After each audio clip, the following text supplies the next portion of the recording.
Se acercan las elecciones en Estados Unidos y aumentan las normas para hacer frente a la crisis migratoria. Washington permitirá la reunificación familiar de migrantes, pero solo de 4 países, lo que provoca un efecto discriminatorio. A su vez, los estados fronterizos con México implementan sus propias leyes y culpan a Biden del éxodo. Todas estas medidas y contramedidas generan una espiral de problemas y los vamos a analizar esta situación con nuestro corresponsal Mauricio Ampuero, que se encuentra en estos momentos en la redacción. ¿Qué tal? Mauricio, ¿Cómo estás? Efectivamente, se han decretado una serie de medidas a favor de los migrantes, un hecho que sorprende, pero a la par, de inmediato, en contra de los propios derechos de los migrantes. Así, puntualmente, una normativa que reflota estos programas para la reunificación familiar. Es decir, una norma que facilitaría a aquellos migrantes legales que ya están permaneciendo, residiendo en Estados Unidos, invitar a su vez a sus familiares. Uno dirá, claro, es una medida positiva, busca fomentar la migración legal, desincentivar la ilegal, pero los requisitos pueden tardar en toda la tramitación de la documentación más de 3 años. Y beneficiaría básicamente a cada uno de estos países, Colombia, Guatemala, El Salvador y Honduras. Mauricio, y estas medidas han provocado una reacción en varios estados. Cuéntanos sobre eso. Reacciones en varios estados federados, puntualmente con medidas justamente restrictivas, contradictorias a lo que viene a decir esta otra normativa general. Y así, por ejemplo, la normativa del Senado de Florida, donde se establecen medidas contra los migrantes que estén justamente en una situación irregular. Por ejemplo, enumerar algunas medidas: la sanción a aquellos empresarios que contraten a migrantes ilegales, se establecen algunas multas, algunas penas, el no reconocimiento de las licencias de conducir a aquellos que sean migrantes ilegales, de aquellos documentos que hayan sido entregados en Estados Unidos, y así una larga lista de medidas restrictivas. Mientras tanto, desde Texas han propiciado medidas tan polémicas como el muro de Donald Trump, pero en este caso se trata de un muro acuático y ya se están implementando las propias mallas en el río en algunas distancias allí para justamente desincentivar toda esta migración. Pero también se ha hablado a llegar de trasladar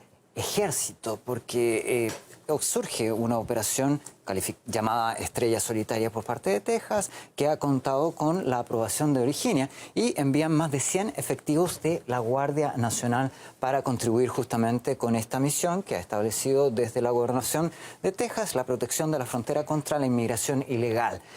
Los partidarios, claro, menor migración. Los detractores dicen que esto es un juego político, que buscan dejar en evidencia a Joe Biden, que no estaría haciendo nada en contra de la migración y por tanto son los gobiernos locales los que tienen que enfrentarla. Mauricio, y cuéntanos, ¿qué pasa con las mafias que operan justamente en el tema de la migración? Sí, ese es un gran tema, sin duda peligroso y doloroso que sí, ha afectado a numerosas familias que buscan cruzar estos largos kilómetros en su camino hacia Estados Unidos, pero que se enfrentan a una serie de amenazas, puntualmente el tráfico ilícito de migrantes en camiones que ha ido aumentando exponencialmente, camiones hacinados que se ven expuestos a una serie de riesgos y también de extorsiones. Y justamente debido a ese gran incremento de personas que buscan vías para poder acceder a ello, el coste de un coyote, ¿no? Se ha multiplicado por 2 prácticamente en 10 años, han duplicado sus valores y todo esto también no solo los costos, sino que los riesgos que se ven enfrentados, puesto que hay un claro peligro justo en la frontera y que es importante, es necesario enfrentarlo con distintas acciones, decía un congresista republicano, mientras que se observan distintos patrones de extorsión cada vez más sanguinarios y criminales. Ya no solo hablamos de dinero, sino también de daños físicos, íntegros, en parte de las propias familias, sin importar quién sea. Exactamente, Mauricio, y una política migratoria que finalmente no es efectiva. Gracias por toda esa información.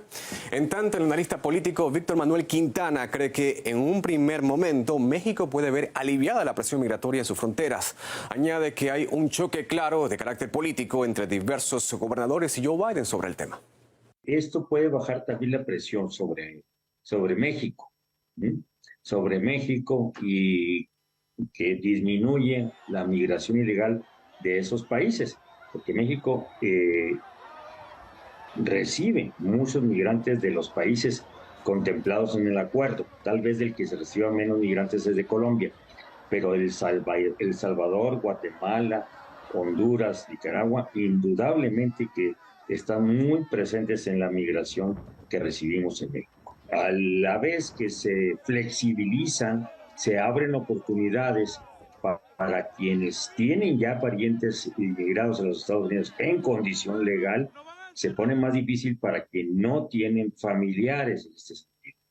Y por otro lado, también se está tornando más difícil por la política de los gobernadores abiertamente ultraconservadores, como Greg Abbott de Texas, como Ron DeSantis de Florida, que han estado implementando medidas totalmente represivas como la instalación de boyas, ese muro flotante en el río Bravo, o el mandar migrantes de otros estados a estados gobernados por gobernadores demócratas. Indudablemente hay en Estados Unidos un choque